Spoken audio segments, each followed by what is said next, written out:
Welcome to Fight for Your Marriage video podcast with Doug and Gwen. I'm Gwen. And I'm Doug.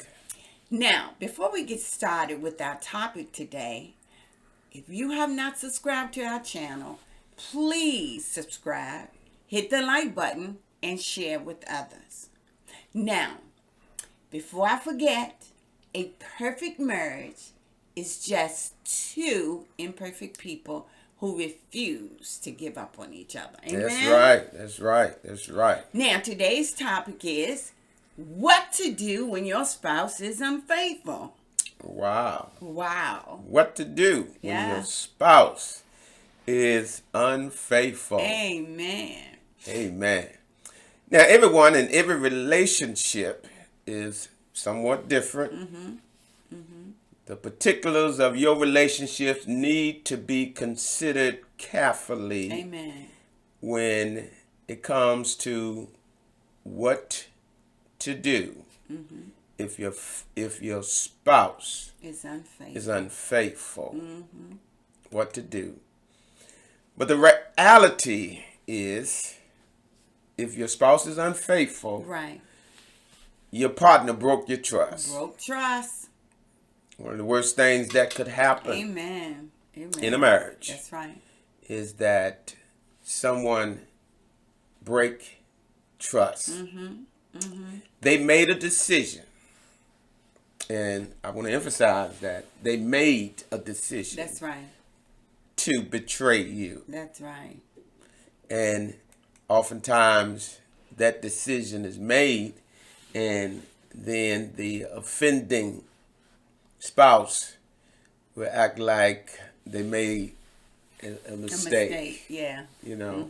I didn't mean for this to happen. It was, it's an accident. That's right. Infidelity is not an accident.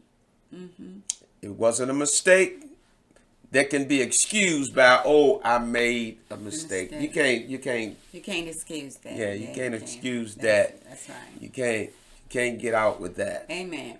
You can't say, oops, honey, I made a mistake and slept with my ex-girlfriend or my ex-boyfriend. I can't believe I did that. Okay? I didn't plan it. Okay. Well, whether you planned it or not, you did it. It happened. That's right. But in most cases, it is a plan. And sometimes it's one of those unwritten plans. Sometimes we allow things to happen because we allow things to continue and to progress to the point that eventually you become intimate. We become intimate, and we commit that sin against our spouse by being unfaithful and cheating on our spouse. And so, oftentimes we can avoid it. We know how close we're getting. Right. To that point. And we can step away. Back up. That's right. Say, hey, you know what? We're getting too close. Too close to the border, to the end. That's right. And some people would use the excuse of, well, my husband or my wife is not showing me any attention. And this individual person was showing me attention. And because they were showing me the attention I liked at home, I kind of gravitated to them. And sometimes, that's another one of the excuses that we allow ourselves to make when we make that decision to be unfaithful. Absolutely. And, we can easily...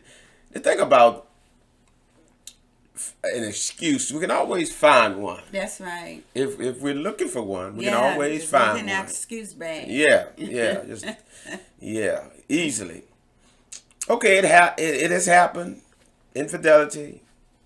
Spouse cheated. Now, as the spouse who have been wrong, what are you going to do about it? What are you going to do? what you gonna do. And that's the key. And we want to talk about that because it is important in a marriage when infidelity happens. It's important for us to know the next step That's right. that we need to take. That's right. Because some of us react. React right before we think. We react to it, and we say and do things, and sometimes we react. So the first thing, don't react based on how you are feeling at that moment. That's right.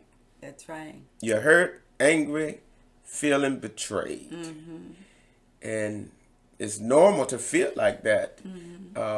When you've been betrayed by someone you love, That's right. by someone who you thought was committed to the relationship, and someone you trusted. someone you trusted, Yeah. someone you trusted, and so don't react.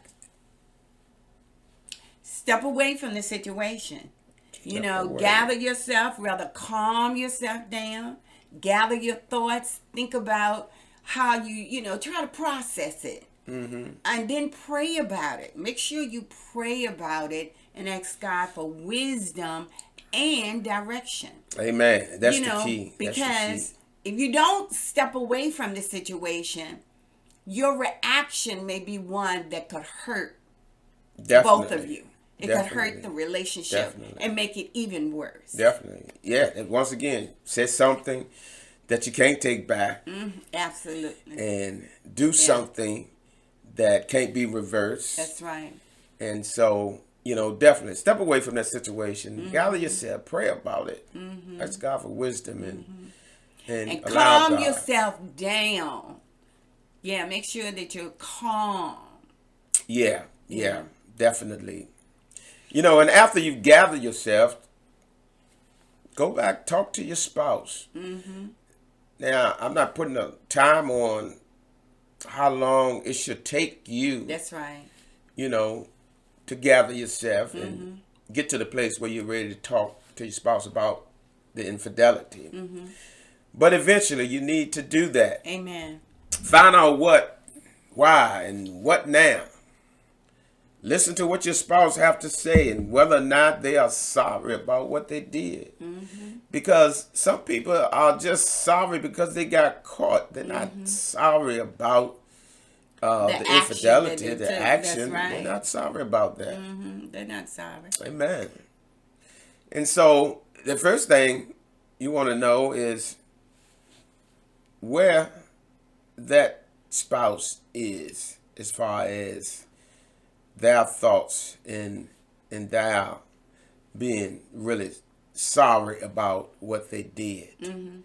Because if they're not really sorry about what they did, they just saw they got caught, then 9 times out of 10, it probably happened again. It happened again, right. It probably happened again. But you want to know the state in the mind of that cheating spouse. That's right. Amen.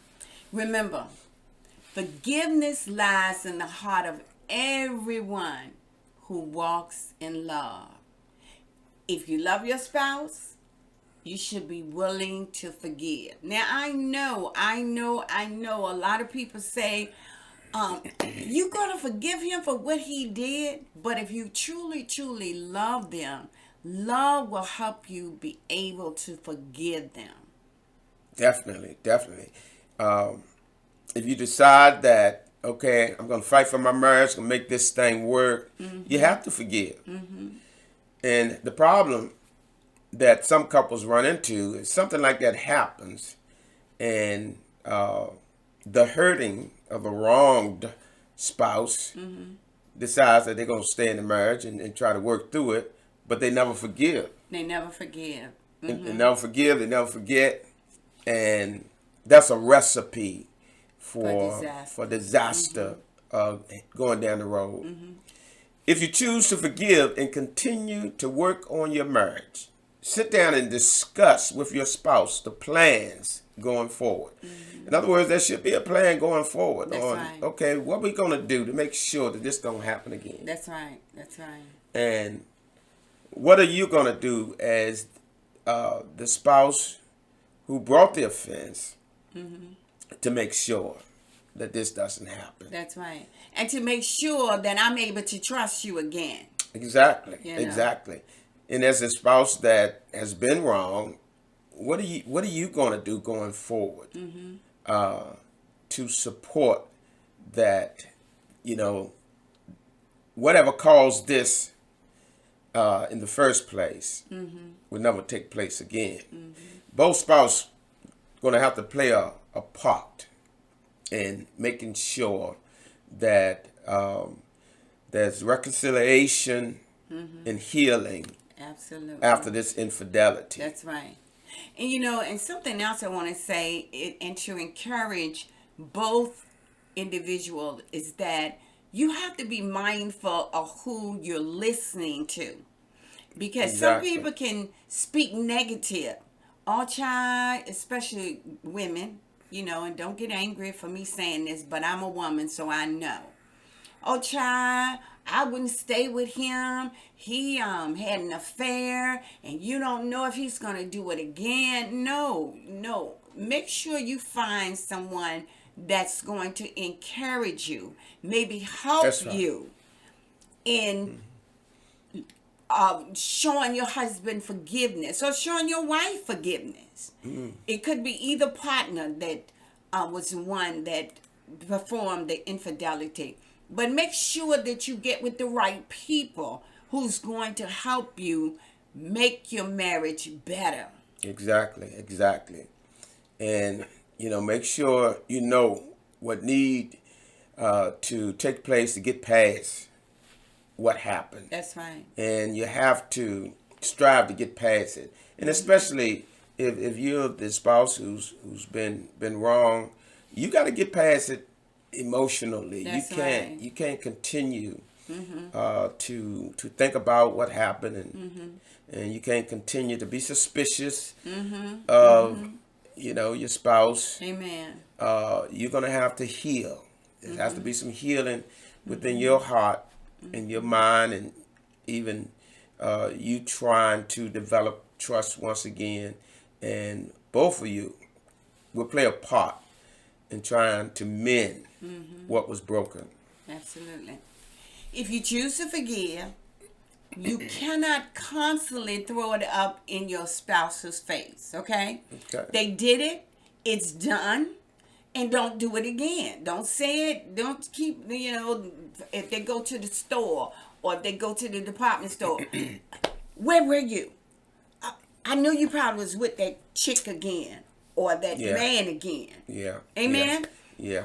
And so don't bring it up in their face over Exactly. and over again. Exactly. That will be counterproductive in your healing process. You want to make sure you do things that's going to heal both of you. Exactly. Because both of you are broken now. Trust is broken. Feelings are hurt. And so you want to make sure you just and do all that you can to try your best not to be suspicious. Amen. And that demon will try to rise up. That's right. Even if the offending spouse is not doing anything to make you suspicious, sometimes that suspicious demon just comes up That's right. and just have you seeing things that's really not there. And so one of the things that we have to make certain is that we don't give in to suspicion. That's right. And all the other crazy things that sometimes come up. But the main thing is fight for your marriage. Continue to build trust between one another. And don't make permanent decisions based on a temporary situation that's going on in your marriage. Now, I do have a question. What if the man or the woman suspects that their spouse is carrying on, having an affair? Should they search for proof or should they leave it alone? What should they do? Well, one of the things is because sometimes our suspicion is unfounded. That's right. If you're the type of person that, you don't trust people, you don't trust your spouse, or you insecure, then you might have suspicions.